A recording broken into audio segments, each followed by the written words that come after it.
पे जब मुस्काई तू दिलवा धड़के जोर से।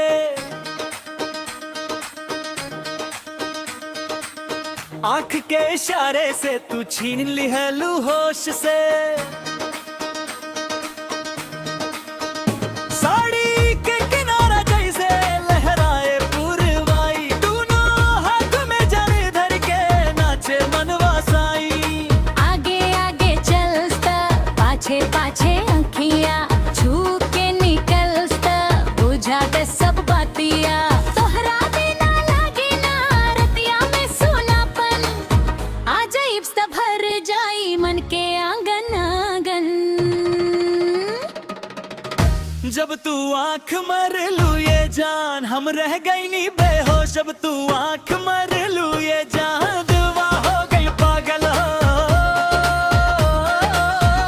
जब तू आंख मर लू ये जान सांसों में उठल हिलोर। जब तू आंख मलू ये जान सब कुछ लागे तोरे ओ।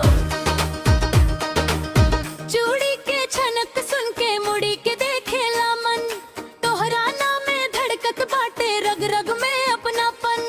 हंसी तोहार मीठ मिठाई गला में घुल जाला, पल भर दूर होके भी चेहरा ना भूला जाला। धीरे से तू बोलता जादू जैसन लागे, एक झलक में सगरी दुनिया आगे भागे। मनवा कहे हमार अब बस तोहरे हो गई, तोहरे नजरिया में सांचो सारा रंग घुल गल। जब तू आंख मर लू ये जान हम रह गई नी बेहोश। जब तू आंख मर लू ये जान दिलवा हो गल पागल।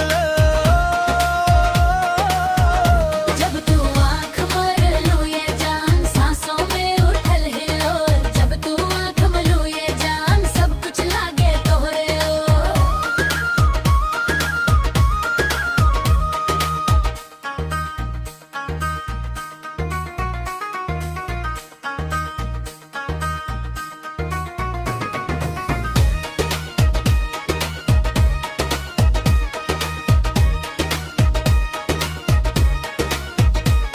अजड़े में आग लगावे वाला तोहार नजारा, हमके ना जाने कैसे कर देला बेसहारा।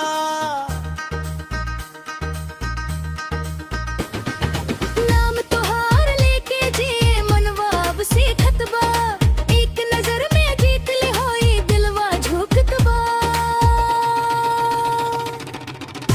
जब तू आंख मर लू ये जान हम रह गई नी बेहोश। जब तू आंख मर लू ये जान